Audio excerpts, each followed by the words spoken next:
पश्चिम बंगाल में ऐतिहासिक जीत के बाद मुख्यमंत्री के शपथ ग्रहण से पहले मंच का माहौल उस वक्त बेहद भावुक हो गया जब प्रधानमंत्री नरेंद्र मोदी ने पार्टी के संस्थापक श्यामा प्रसाद मुखर्जी के साथ लंबे समय तक जुड़े रहे वरिष्ठ नेता माखनलाल सरकार के पैर छुए। इस दृश्य ने पूरे कार्यक्रम को भावनात्मक बना दिया।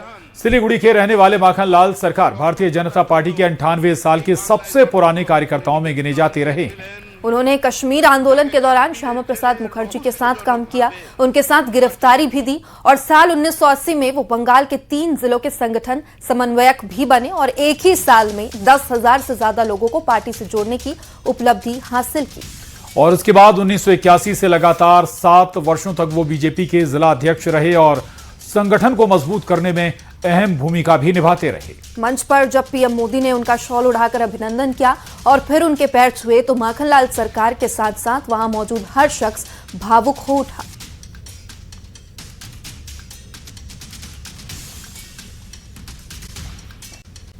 और बंगाल में नई सरकार के शपथ ग्रहण समारोह के मौके पर बीजेपी के उन दिवंगत नेताओं को भी याद किया गया जिनकी मौत बंगाल में हुई। अमित शाह ने तस्वीरें साझा करते हुए लिखा, बंगाल में बीजेपी को शून्य से शिखर तक पहुंचाने की यात्रा में अपने प्राणों की आहुति देने वाले कार्यकर्ताओं की पावन स्मृति में बना ये मेमोरियल शपथ ग्रहण स्थल पर हर कार्यकर्ता के हृदय में भावना का ज्वार उत्पन्न कर रहा है।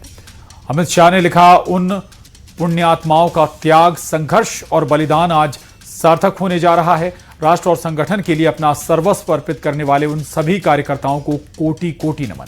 इसके साथ ही पीएम ने भी दिवंगत कार्यकर्ताओं के परिवार से मुलाकात की।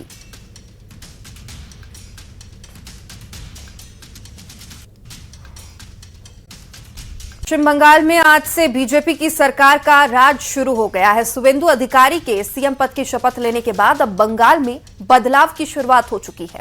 और इस बदलाव की शुरुआत पश्चिम बंगाल सचिवालय से हुई है, जहां नेम प्लेट बदल गई है। सीएम ऑफिस में नए मुख्यमंत्री के नाम की प्लेट लगा दी गई है। ममता बनर्जी की जगह अब सीएम शुवेंदु अधिकारी की प्लेट लगी है और वहीं शुवेंदु अधिकारी के सीएम बनने के बाद जश्न की भी तस्वीरें अलग अलग जगहों से सामने आई है। शुवेंदु अधिकारी के घर के बाहर उनके समर्थकों ने भगवा गुलाल उड़ाकर खुशी जाहिर की। इसका दिन बहुत महत्वपूर्ण है देश के लिए, बंगाल के लिए। इसलिए प्रधानमंत्री का इच्छा था नया सरकार रविंद्र जयंती का दिन अपना कार्यकाल शुरू करे।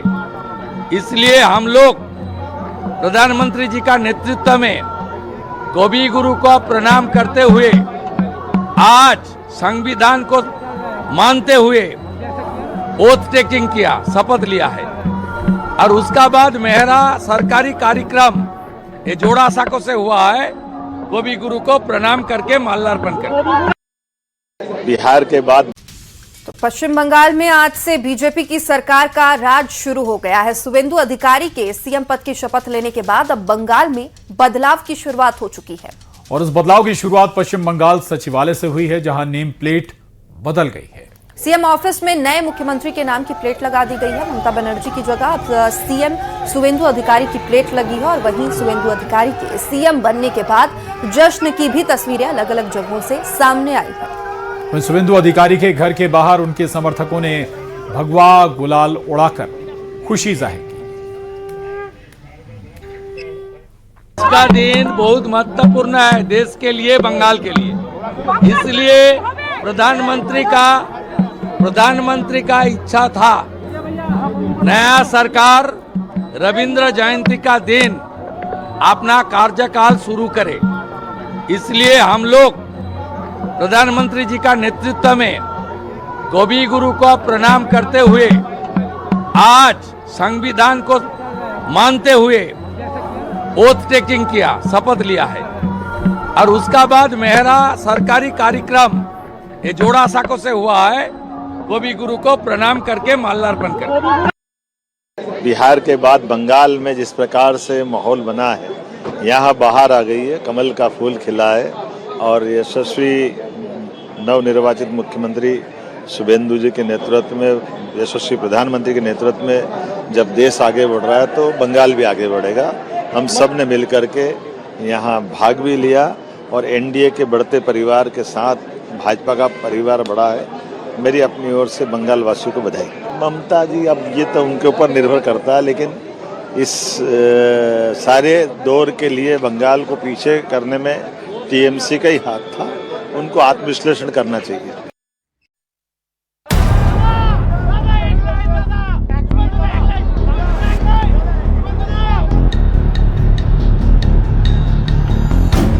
बंगाल की राजनीति में शुवेंदु अधिकारी सिर्फ एक नेता नहीं, बल्कि लंबे राजनीतिक अनुभव का बड़ा चेहरा माने जाते हैं। करीब 30 साल के सार्वजनिक जीवन में उन्होंने पंचायत से संसद तक का सफर तय किया।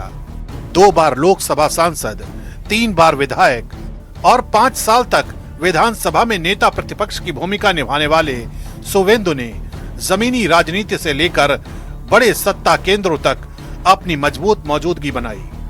यही वजह है कि बीजेपी अब उन्हें बंगाल में सबसे भरोसेमंद और आक्रामक चेहरों में गिनती है।